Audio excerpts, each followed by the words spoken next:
This is chapter 2. Saturday morning. I was awakened by the sound of a horn blowing. I turned over to check the clock on the nightstand, and it read 8:15 a.m. When I looked out the window, there was a huge van from the moving company parked in my driveway. The driver was a tall black man. He was wearing white socks, blue jeans, coveralls, and a straw brim. Damn, that's country, I said to myself. The two other men, one black, the other Hispanic, were busy unloading empty boxes. I put on my robe and slippers, then went to find out why my daughter Samantha hadn't heard the commotion. "Sam!" I yelled. "Where are you?" I knocked on her bedroom door, the way I always did. We promised to respect each other's privacy. When there was no answer, I went in. Just as I expected, she had on her headphones with the music blaring. She was also wearing my long-sleeved denim shirt. It was her mother's favorite. She must have taken it out the box because I packed it the day before. Her back was to the door, so she didn't see me coming. "Boo!" I shouted. She jumped and spun around with her hand over her heart. "Daddy, you scared the mess out of me. I hate it when you do that." "Well, I hate it when you listen to that rap music. Didn't I tell you not to bring that garbage in this house?" "What are you talking about?" "Samantha, don't play the dumb role. You got the volume turned up so loud I can hear those filthy lyrics a mile away." I pushed the eject button and removed the CD. "Jay-Z? Don't tell me this is a jazz group, right?" "It's not mine." She tried to sound convincing. "I don't care who it belongs to. I don't want you listening to this trash. Do you understand?" "Yes, sir." "Now go downstairs and open the door for the movers. And put my shirt back where you found it. I don't want you to mess around and forget it."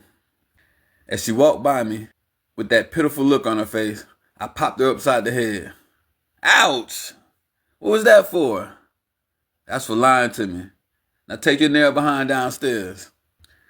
As I looked around the room, I thought about all the good times we used to have playing hide and go seek and 1, 2, 3 red light. It was the only home Samantha had ever known. We moved back in '93. Sam had just turned 3. I smiled as I looked around the room at the posters hanging on the walls. When she was 5, the walls were covered with Barney the Dinosaur and Sesame Street characters. A huge poster of Big Bird used to hang over her bed. Samantha thought it protected her from the boogeyman. At age 10, the posters had dramatically changed. Big Bird and Ernie had been replaced by Usher, Destiny's Child, and Alicia Keys. She really loved Alicia's music. It rekindled her interest in playing the piano. "Thank God," I said as I looked at the poster of Lil Bow Wow. "We definitely have enough rappers." As I was walking out of a room, I heard the phone ring. "I got it," Samantha yelled from downstairs. I figured it was one of her girlfriends, so I went back to the bedroom to get dressed. I pulled out a pair of jeans and a FUBU t-shirt. Before I got dressed, I admired my physique in the full-length mirror on the closet door. "Julian, you need to lay off the Krispy Kremes." I pinched an inch of my love handles. It was easy to gain weight in the radio business. Sitting in one spot 5 days a week, 4 hours a night, had expanded my waistline and everything else. I tried to keep it in check by playing ball and hitting the weights as often as possible. Never let your stomach get bigger than your ass. I began doing crunches. There's nothing a woman hates more than a man whose butt is bigger than hers. I did 2 sets of 50, and then I admired my 4-pack in the mirror. At 39, I had accepted that my 6-pack was gone forever. I flexed one last time by doing my Bruce Lee impersonation from Return of the Dragon. "What?" At that moment, I heard snickering in the background. It was Samantha. She was standing in the doorway watching me flex in my drawers. She cleared her throat. Excuse me, Jackie Chan, you have a call. For your information, that's Bruce Lee, I said, feeling embarrassed. By the way, I thought we agreed to knock before entering. Yes, Bruce. Dad, she laughed. But you were screaming so loud I thought you fell in the shower. Just give me the phone, you little comedian. Who is it? It's Denise. She's looking for Uncle Eddie. Thank you, my little secretary. I slowly closed the door. Goodbye. What's up, little sis? It was a nickname I had given her after 3 years of putting up with Eddie. Hey, Julian, how you doing? Everything is great, with the exception of dealing with Sam's preteen hormones. She's going through that stage where she's starting to like boys. Judging by our conversation a minute ago, the boys are starting to like her too. Yeah, she's turning into a real fox. If her breasts get any bigger, I may have to break out the shotgun. I laughed. Now enough about Sam. What's up? Don't tell me you and Eddie fell out again. No, we're doing okay. It's just that I came home early from my business trip and he's not here. I called his cell phone in the studio, but I can't reach him. Do you know where he is? I know exactly where he was. The Park Avenue Motel. It was one of our hangouts in the old neighborhood. Eddie was still a regular, but coming up with a good lie at 8 o'clock in the morning wasn't going to be easy, especially since Eddie was a photographer. Oh yeah, Eddie had a photo shoot on Lake Michigan at sunrise. I believe it was for a magazine ad for sunglasses, sunscreen, or something like that. Is that right? She sounded unconvinced. Well, you can tell Mr. Sunscreen that he better bring his butt home before I block him out of the house by changing the locks. I covered my mouth to keep from laughing. We both knew that story was lame as hell, but I kept my composure and tried to change the subject. Okay, Denise, I'll tell him. By the way, are you coming to Club Nimbus with Eddie tonight? I'd love to see you before I leave town. Of course I'll be there. You know I wouldn't miss this for the world. Now, you do understand that I only expect to see you and Eddie, right? Oh, Lord. Here we go again with the speech. That's right. You know where I'm going with this, I said to her. Promise me you won't try to hook me up with another one of your strong, independent, corporate-type girlfriends. But Julian, I've got the perfect girl for you this time. She's single, no kids, own her own business, and she got a great personality.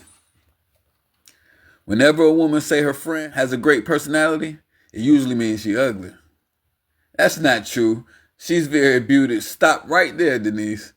Can we get together for once without you playing matchmaker? Is that too much to ask? She paused. I could practically hear her pouting.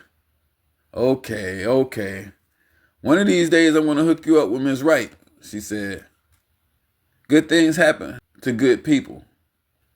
Bad things happen to good people too. Just look at the 10 o'clock news, I laughed. Now let me go so I can finish packing. I'll see you tonight. And I do mean only you. Bye, little sis. Goodbye, Julian, you old party pooper. As soon as I hung up the phone, I began looking through the yellow pages for the number to the Park Avenue Motel. Once I found it, I dialed the number. The phone rang 10 times before someone finally picked up.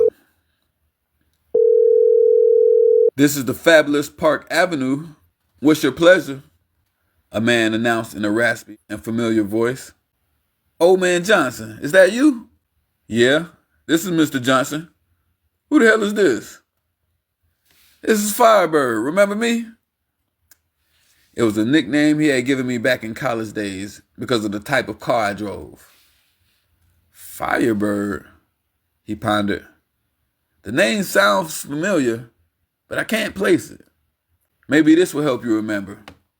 I had a burgundy Firebird with a personalized plate that read Chicago. My real name is Julian Payne. Oh, Julian, he said excitedly. How you doing? It's been years since that car of yours was parked in front of room 35. I can see you're still just as sharp as ever. You used to memorize every car that drove into your lot, make, model, and license plate. Yeah, but you were always one of my favorites. I listen to your show every chance I get. Sorry to hear that you're leaving town. Well, life goes on, I told him. Then I got to the point. Look, Mr. Johnson, I'm looking for my friend Eddie. You know, the photographer. I know who you talking about, boy. That young man is one of my best customers. Is he there now? Oh, yeah, he's here. At least his car's still parked in front of his room. Could you ring his room for me? I've already tried 3 times this morning to give him a wake-up call, Mr. Johnson said. I was going to knock on the door, but he had the Do Not Disturb sign on. I figured he was still getting busy. Something was wrong. Eddie was a womanizer and a cheat, but he was a regimented one. He made it a habit to be home by 8 o'clock whenever Denise was out of town on business, just in case she came home early. The only exceptions were when he was sloppy drunk. Look, Mr. Johnson, I'm on the way, I told him. Whatever you do, do not let anyone in that room. Okay, Julian, but are you sure you don't want me to check it out? No, just wait for me to get there. I quickly put on my blue jeans and t-shirt, then grabbed my car keys off the dresser. Sam, come here. I'm coming, she yelled while running up the stairs. When she stumbled into my bedroom, she was nearly out of breath. Yes, Daddy? I've got to make a quick run. I want you to go down to your friend's house until I get back. Can I go? Not this time, sweetheart. It's business. You're going out on business wearing blue jeans and a FUBU t-shirt? Just do what I tell you, young lady. I'm the parent. You're the child. And make sure your luggage is packed. You're spending the night at your grandmother's. But why? I thought we would spend one last night together in our house. She began to cry. Look, princess, all the furniture will be gone. There won't be any place to sleep, I told her. And besides, I'm going out tonight. With who? Don't you ever question about where I'm going, I said, raising my voice. You're my daughter, not my wife. Samantha ran off to her bedroom with tears pouring down her cheeks. It really hurt to speak to her that way, especially while staring into those beautiful brown eyes, her mother's eyes. I thought about going after her to apologize, but I checked myself. It was time that I started acting more like a parent than a friend. I was feeling good about myself. So good that I grabbed her Jay-Z CD and my portable player on my way out the door. As I sped off with the music blaring, I was worried less about Sam and more about Eddie. He had a history of sleeping with his clients and picking up strange women at the club. I was praying he hadn't run out of luck and got himself killed by some deranged bimbo. And that's the end of Chapter 2. Stay tuned.